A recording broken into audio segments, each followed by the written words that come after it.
Anybody who goes to our website, I hope our website is put on there. If you go to our website, there's a lot of information on schooling, everything else like that. You'll see the vets. We have the vet wall on our website because we lost one of my best friends, McLaughlin. Yeah, it's just like, well, not Frank, only Fred. Yeah. Freddie, and who was I started unionizing with him. I was a young guy and got fired from my first job because of Freddie, because we unionized him. Oh, okay. Yeah, so, but he went over to, and we lost him in Nam, and I lost about 5 or 6 other people from the city that I grew up that I knew, and friends of mine.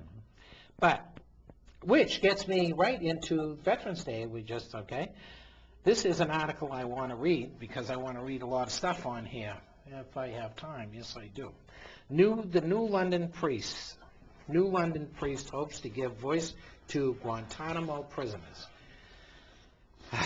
Okay, the Reverend Emmett Jarrett doesn't know much of anything about Osman Abdul Rahman Ahmad, the man whose name he gave when he was arrested in January for the crime of protesting at the United States Supreme Court. Jarrett, it's Father Jarrett, an Episcopal priest who lives and works at the St. Francis House in New London, was arrested along with 77 others for protesting the government's failure to extend habeas rights and basic criminal law protection to the more than 200 detainees being held at Guantanamo Bay, Cuba. The protesters, carrying no personal identification, gave the police the names of individuals being held in the detention center there instead of their own. And along with 33 others who refused a government offer to walk away and plead not guilty, Jarrett will return to court on Tuesday to make a simple gesture, placing the name of a detainee man in the court record for the first time. The defendants, and this was written yesterday. This was 5/26. Today's the 28th, 2 days ago. The defendants plan to parade from the Supreme Court to the local court, where their trial is scheduled to be held all week long if necessary. Some will dress in orange jumpsuits. That's good. Want to be convicts, huh? In hoods to represent the garb of the prisoners held in Guantanamo. Jarrett will wear a suit with a clerical collar, he said. In the court, the defendants plan to explain the reason for their disruption of the court January 11th.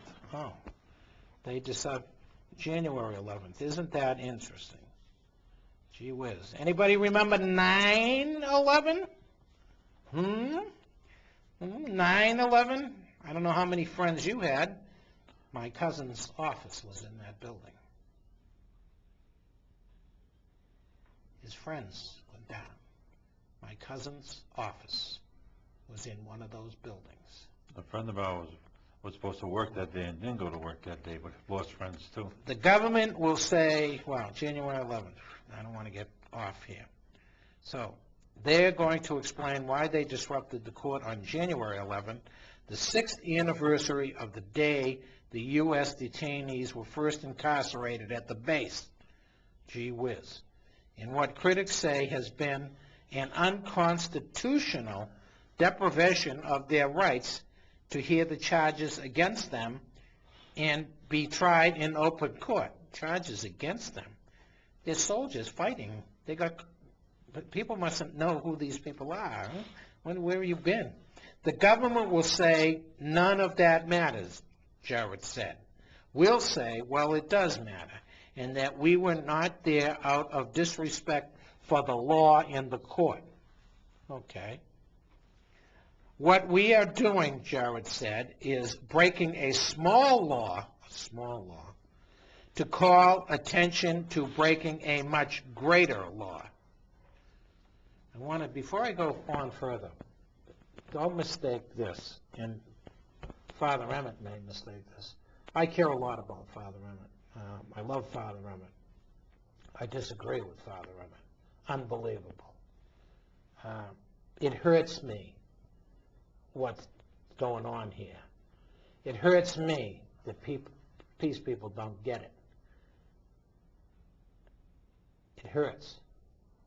It hurts me to see people demonstrating up at the academy when those academy kids protect your shores. Not only hurts me, it makes me want to puke. It makes me sick, because only in this country can you speak like this and be guided by kids. Instead of trying to change politicians and getting the vote out, you're out there petitioning kids who are graduating from one of the toughest academies in the world. You make me sick. I'll defend anything and your right to do all this, but you make me sick because you don't know what you're talking about. And most of these people, although Father Emmett, I know, was in the service, but you've never been to war. I don't believe you people have been to war. I don't believe you've seen people's guts spilled out in front of you. I don't believe that you know people who hate you so much they want to kill you. And your kissing and flowers are not going to stop them. I don't believe you know that.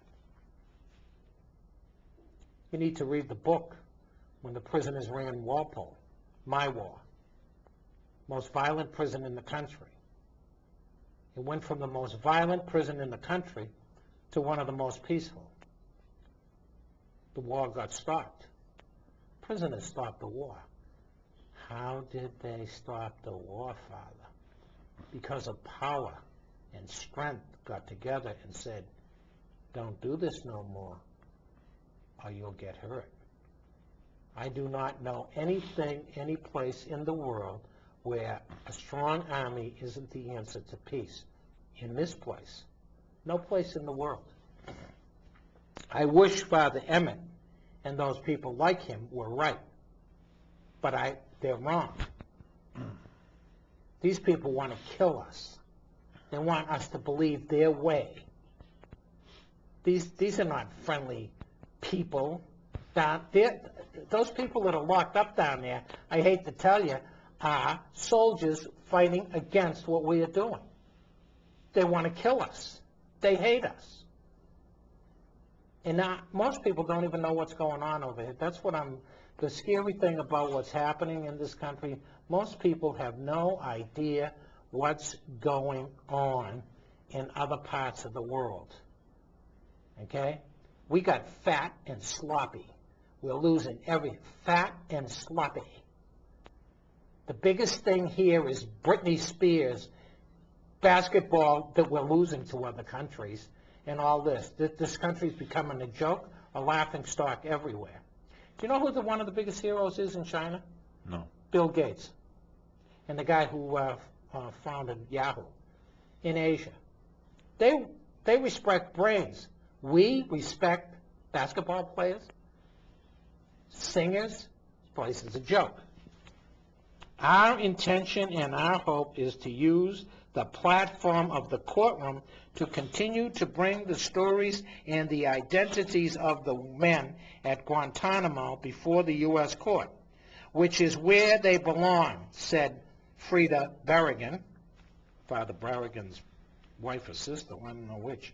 Another defendant, unlike Jarrett, Berrigan was one of those arrested inside the court building, where protesters tried to unfurl a banner calling for the closure of Guantanamo's detention center. They don't belong in commissions in Cuba. They don't belong in secret hearings, and they certainly don't belong sort of languishing in captivity until the end of hostilities. Don't lock up the bad guys. Let them go. They want to kill you. Let them go so they can go back and fight and kill Marines. Exactly. Right? What is wrong with you, lady? Get with it. Okay? Gee whiz. Let's turn all the prisoners in Walpole loose. That's a good idea, huh? How about, what's this, Corrigan? What do you got over here? Let's get rid of all the prisons. Right? They'd be happy, right? That last fate, she added, amounts to de facto life sentence. Some people need to do life if they're going to kill you, and if they're going to kill your kids, and if they're going to fight against you, they may need to stay there for life. I believe in life sentences.